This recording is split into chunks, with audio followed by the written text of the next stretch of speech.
Greetings one and all, my name is Lantern, welcome back once again to Fate Zero. We'll be watching episode 20 and last time on for me it was episode 17, but last time on for you, Kiritsugu's backstory came to a close as he ultimately had to make the sacrifice of his mother figure, Natalia, for the sake of protecting innocence, and well, he did, and this only furthered his wish to become well, we'll save that quote for the end of the show, but he is resolute in his conviction. But we now will come back to the Grail War, especially since Kirei and Gilgamesh are now at the helm, as things are changing. Let's get right into the episode.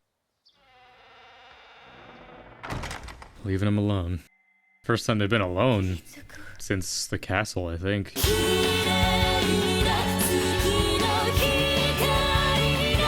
Ah, Maya. I'm not dreaming, am I? You really came to see me again. Yes.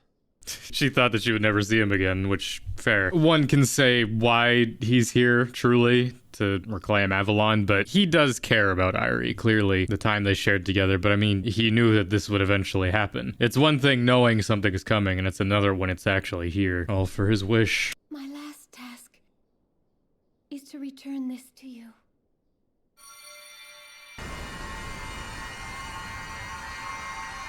I mean, Saber's not around right now, so it's not doing anything anyway. When you begin your final battle for the Grail, I'm sure it will aid you. Because he will actually be fighting this time. I'm really happy to love, to be loved, to have a husband and daughter for 9 whole years. You forget, just like, yeah, they spent a long time together. Even before Elia, you know? It was closer to 10 years, likely. Which is much more than most homunculus, especially Einsburn homunculus, can ever hope for. I mean, they're not programmed to have those feelings most of the time. The only reason Irisviel is the way she is because she was given that sense of self-preservation. And while Kiritsugu opened her up to being able to feel, I think it's an unsung relationship in this show's Irisviel and Kiritsugu, because I mean, other than like the very beginning, it's not really shown all that much, but I mean, it is felt just because, I mean, they don't share a whole lot of scenes together, just mainly obviously because Kiritsugu, he's readying for the fight. I mean, for the majority of this show, he's in that hotel room. One could say that maybe Kiritsugu is just distracting himself with all that. It's just a double thing, because again, he does care about Irie. It is powerful when you watch this show chronologically, unlike with how I've chosen to watch it and how I will continue to choose to watch it, where, you know, you come from the backstory then to this episode where he's losing someone again. Killed his father, killed his mother figure, and in a way he's killing his wife. I mean, she has to die in order for any of this to happen. But it also is fitting when you watch it the way I've watched it, where you come from Kirei getting what he wants and just his desires becoming happy. It's what I said at the very beginning. When you pay attention to Kiritsugu and Kirei's characters, they steadily swap places by the very end. And this is the beginning of their swapping, where Kirei, he's smiling, he's getting his desires, whereas Kiritsugu, he thinks he's getting his desires and getting what he wants, but he's also losing everything in the process. But that's only going to get worse from here. You gave me all the happiness in the world, something that was never meant for me. I wanted to show you much more of this world. It was enough. If there's still any happiness left to experience, I want you to give it all to our sweet Ilia. If for nothing else, I'm glad at least Prisma Ilia gives the good version of that story. Ilia getting to live that happy life, because in every route, other than the Fate Stay Night route, really, she doesn't get that. Again, that's why out of the 3 routes, Heaven's Feel is my favorite of the 3, just because of how it closes out a lot of the story arcs that were set up here in Zero. Most of them. There are some that kind of get thrown to the wayside. At least Ilia and Shiro get to have that closure, and at least for a little bit they get to be siblings and be happy. And at least in the Fate Stay Night route, Ilia lives. It hurts though. He tries. He just try. I want you to promise to bring Ilia to this country someday. Promise me. Well, she ends up here anyway. Okay, I have to go. Yes. You be careful. I love you. I doubt he says it back. I feel like he just hits her with like the, I doubt that Kiritsugu honestly ever said that he loved Irie, just because, I mean, though obviously there is some part of him that does care for her, clearly. The ending visuals show a lot of that. More than most, at least, he knows where their relationship's gonna end up, especially coming off of his story and seeing all of it, you know? He doesn't form those attachments, which kind of, I think, seeds a lot into the part of his relationship with Maiya that we don't really get to see. Or like, he definitely cares for her, definitely more than just a partner in crime. I feel like he's closed himself off from ever feeling that kind of love ever again, which he never really feels until Shiro. I'm going to kill Tokiomi Tosaka. If Ryder and Saber engage in battle, there's a good chance Archer will also appear. I'll hit him there. I kind of would have liked to have seen a fight maybe between Kiritsugu and Tokiomi. At least some sort of interaction. Kira's already one step ahead of you, big boy. Kiritsugu, Speaking of last goodbyes. you look focused. Just like you used to. Figured she'd throw out an I love you too, but I mean, this is the last time he gets to see either of his girls. This episode's fascinating just because it's kind of the last breath before really the finale kicks off. The last sort of bit of peace that we have before we head towards the end. There's no barrier? Honestly, brave of him that he just goes in. Do you recognize this spot?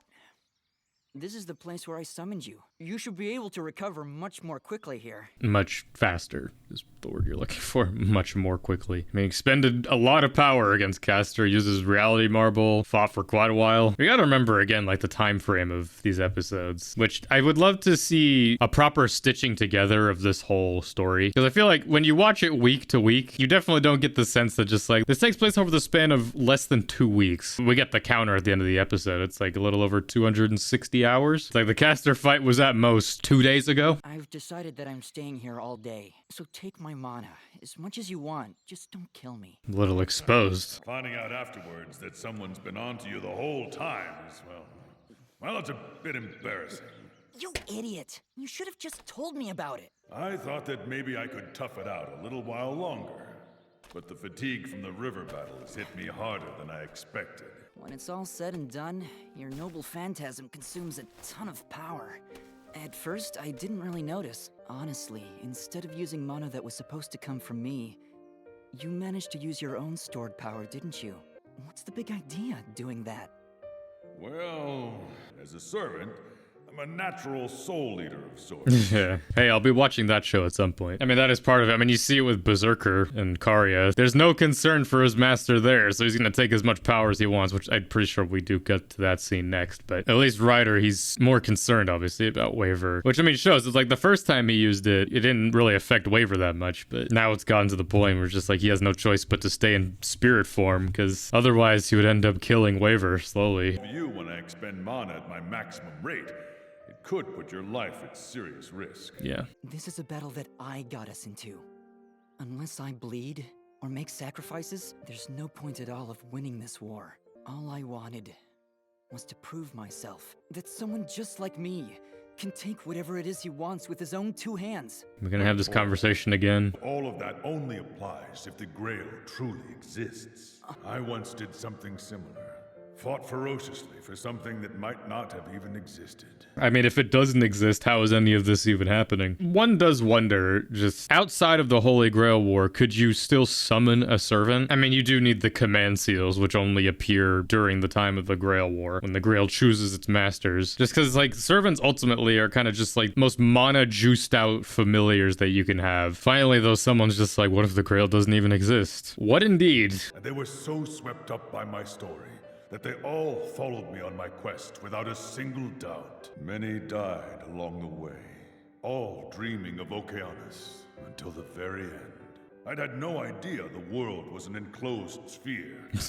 What a bad joke. Thought it was just one flat plane. It seems I've had my fill of letting people die for fairy tales. If the Grail's existence was certain, I'd have no objection to you risking your life in an effort to possess it. But unfortunately, That is not the case. That right there, just like, I've had my fill of people dying for fairy tales. It makes you kind of look back on the Grail dialogue episode. Though Ryder obviously scorned Saber a lot for kind of a similar idea, just following your own pretty little ideals to the end. I see, obviously, that, I mean, I probably should have talked about it back then, but I forgot that we talk more about it here. Ryder was hypocritical, really. He did a lot of the same things that Saber did. It's just he led differently. Or just they both kind of had this grand ideal and were willing to have people sacrifice themselves along the way to achieve it. I guess the difference is that Ryder was aware of it and still was committed to the goal, whereas Saber wasn't. She just thought everyone had the same idea of honor and chivalry as she did. Ignorance versus arrogance. I mean, again, that's the beauty of the Grail dialogue episode, is you can still hear everything that Iskandar says to Saber and Gilgamesh as well, and agree with it, but also disagree with it. And then when you really break it down and hear more about each of their histories, I don't know if he's the best to talk about that, but it wasn't exactly like Saber could say that he was wrong. But Ryder, obviously, here and now, he can understand just that naive young wish. Something so grand at what you think is beyond yourself, the glory that lies beyond, and you'll follow the pretty little ideals to the end. The difference being is that Iskandar fully embraced the selfish and greedy wish, whereas Saber was fully willing to sacrifice herself and, well,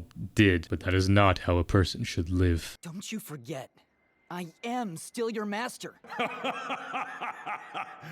Boy, learn to talk back now, have you? He's always sort of talked back, but confidence. If I rest all day, I should be ready to go another round come nightfall.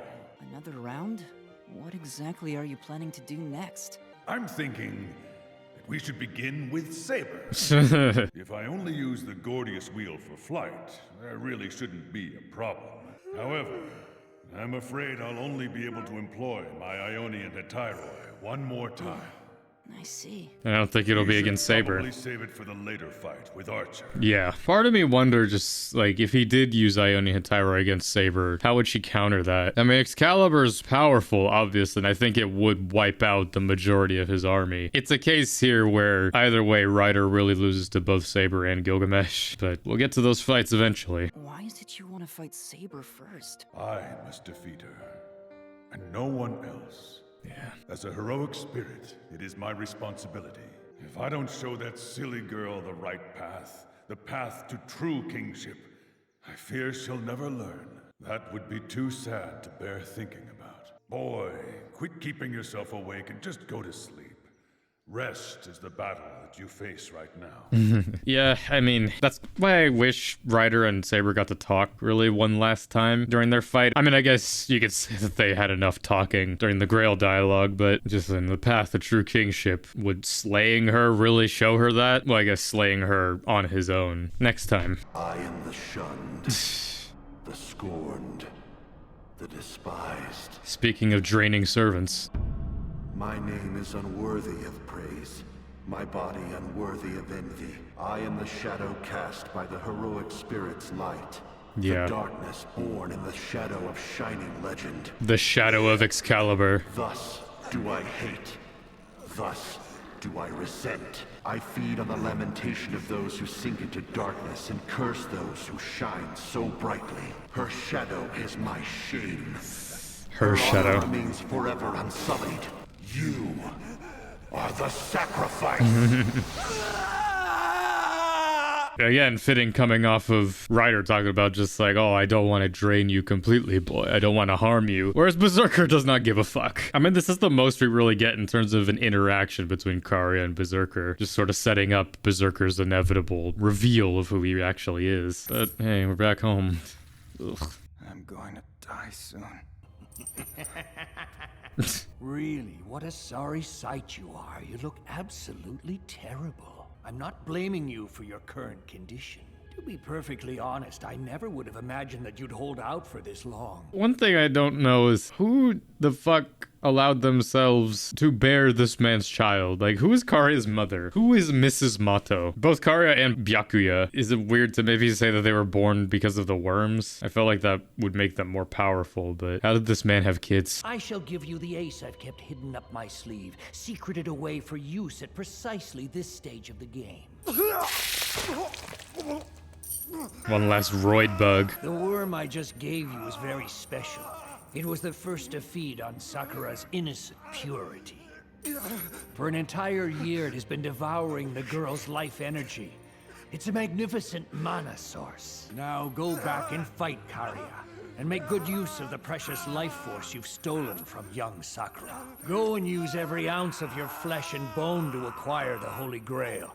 If someone such as you is even capable of it, that is. Though it's all part of Kirei's plan, it probably would have been better for Karya if he did die to Tokiomi. Kind of a twisted thing, just like, oh, Karya, you stole her purity. And it wasn't him. I mean, even if he got the Grail, who's to say Zoken wouldn't just do it again? I'm curious as to why you fight for Kiritsugu. One last talk.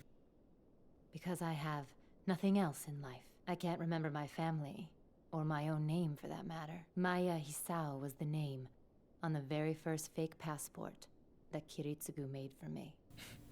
That's so sweet. That's sweet, but I like it. Like, deep down, Maya's a sweet girl. It's just, you know, Kiritsugu's influence and all that. I like this shot, getting to see just the whole layout of Fuyuki. It's like you can see where every battle really took place. And then you go down here to some of these dirt patches and it's just like, which one of these is the high school? And like, you see the bridge. It's funny that like, they're going through all this trouble, like having these secret fights and all that. It's like, there's just a big open field right there. Well, I guess that in itself would be obvious. There's the shipyard where the first battles took place, the beach where Irie walked on, and then obviously the Mion River in the middle where the caster fight happened. I'm sure if you look around, you can see even more like the multi-purpose building where all this ends. I think that's the building. Somewhere over there is the hotel that Kiritsugu blew up. All I remember is that the place where I came from was a terribly poor country, even though there was no money to maintain the armies. But day after day, they continued to kill one another. Then one day, someone had an idea. Rather than conscript and train soldiers,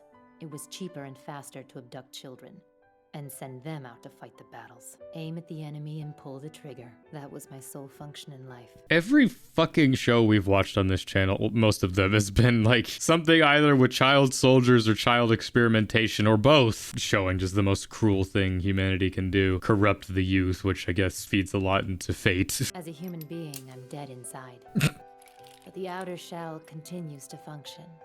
Autopilot. But regardless, Kiritsugu took me in. So however he wants to use me is fine by me.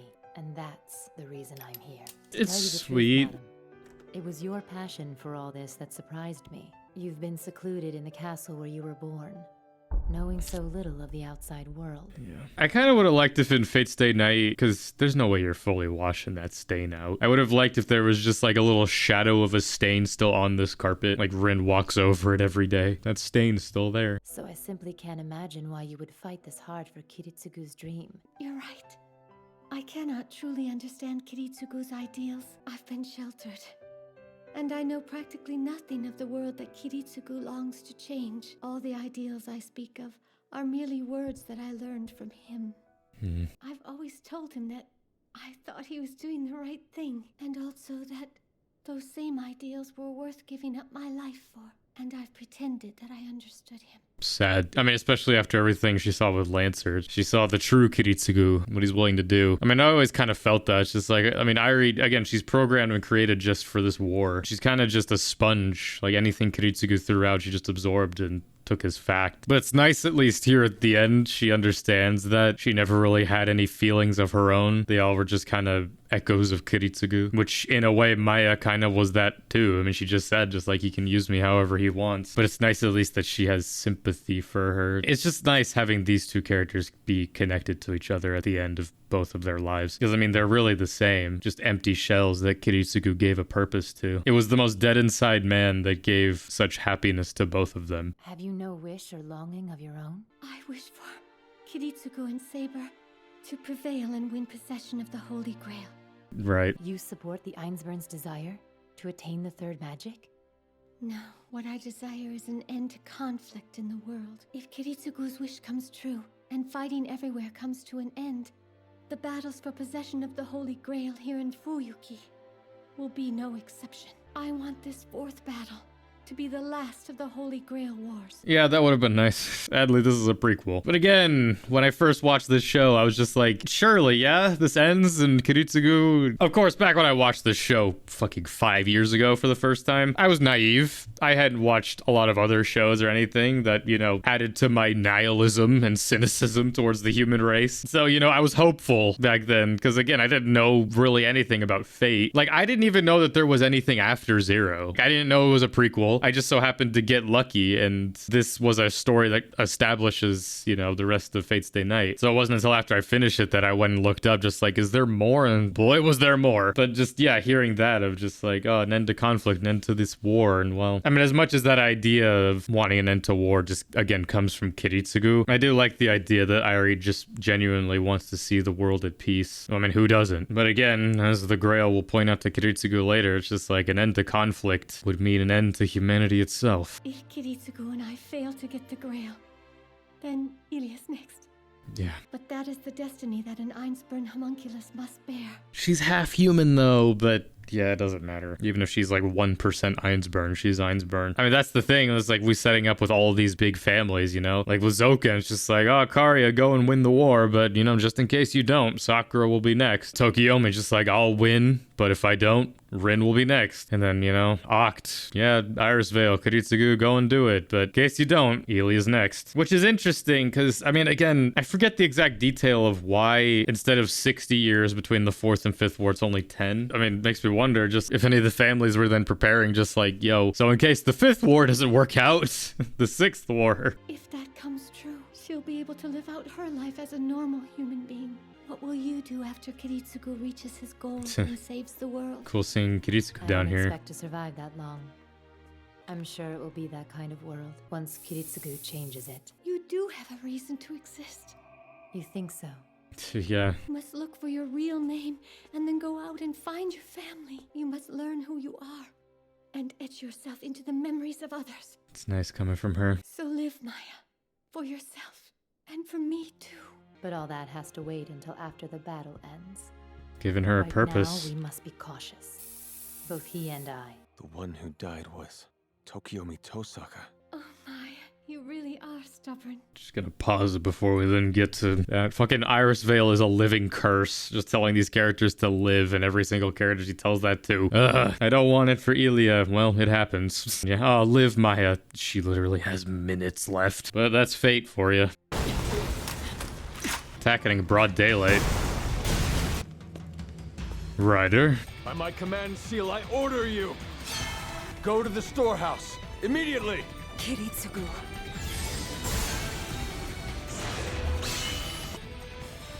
Maiya. I feel like that kind of breaks continuity a little bit, being able to teleport a person like that with a command seal, because it maybe doesn't, but just because, I mean, in Fate's Day Night, stuff like that happens, where Shiro's just like, Saber, to me! Because, like, you figure you could be just like, alright, I use my command seal, go to this master and kill them. I guess you could only do that 3 times. But, I mean, at this point, with only 3 masters left, that is the thing Kirei talked about, though. It's like, you need that last command seal to make them kill themselves. I guess it only works if you know the location, or, like, you've seen it, maybe, because like, yeah, go to the storehouse. Don't try to speak.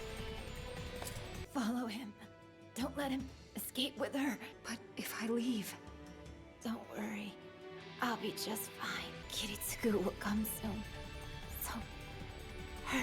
Maiya, you have to try and hold on until Kiritsugu returns. No, she will. It's hearing tracks like this where, yeah, that's Heaven's Feel, even though, again, this was years before Heaven's Feel ever started. But it's funny that she takes this style into that, like the guitar and that string work. Why would Ryder take Irisviel? Also, where's his chariot? It's sad that Maiya, sadly, will die thinking that it was Ryder. And she held out. You mustn't cry. Not over me. You need to save those tears. For your wife. Be strong. You have to finish. So don't cry yet. You can't. Maiya. You know, this morning, you finally looked like Kiritsugu. Like your old self. Leave the rest to Saber. Maiya, your task here is finished.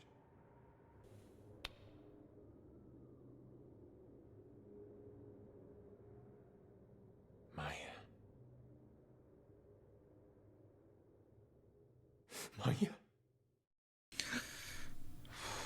Episode 20, Return of the Assassin. Not the Servant Assassin, though. That was episode 20 of Fate Zero. Fuck me, I don't know why her death always gets me. I mean, I know exactly why. Again, like I said at the very beginning of this rewatch is one that I'm really trying to pay attention to, like, the ideologies and, you know, the different motivations and ideals of the characters. And this rewatch that really opened me up more to Lancer and even Maiya. Again, I'm trying to pay more attention to just those characters, you know, like the more secondary characters. Not that Lancer was really a secondary character, but, you know, like Maiya. I have a newfound love for her. Just really paying attention to her now. I don't know, it's just because it's like hearing her story in this episode as well. It's a switcheroo kind of, because like we're building towards just like, oh yeah, Irisviel's gonna die and all this. So it's like you kind of are distracted from, oh wait, Maiya can easily die too. And well, yeah. But just like her smiling at the end and her saying you finally look like yourself. And I feel like she finally looked like herself too. She smiled. She found her joy. Though I talk a lot about how a lot of the characters in this end up dying with their ideologies and stuff broken. Case in point, Tokiomi, Lancer, Kaneth, and obviously other characters who will continue to die over the course of this show. Maiya is honestly one of the lucky few where just like I feel like she rebounded in a good way. The sad part of it is just like she finally had hope, I feel like, which was given to her by Irisviel, but it's just she'll never get to experience that now. And just Kiritsugu there too. I mean, that right away showed her saying just like save your tears for your wife. Sadly, he'll never get to really cry. I mean, he does technically get to cry for his wife in a twisted way, but we'll get to that. Obviously, he cared for her. But I think it's more so than Irisviel, because I mean, their relationship was doomed to end because, you know, she's the Grail vessel. Whereas with Maiya, I feel like some part of Kiritsugu was hopeful for her. Not because of like a potential relationship, but because he looked after her all this time. He took her in and just like hopeful that she can have a future. Because I think he gave up on that for himself, but that is fate. Genuinely, yeah, that gets me. But like I said, we're at the point where we're getting a death every episode. It's only going to continue as we head towards the final act. But either way, this was my reaction to episode 20 of Fate Zero. Jump next time for episode 21. So everything else will be coming out soon. Until next time, I'm Lancer. Thanks for watching.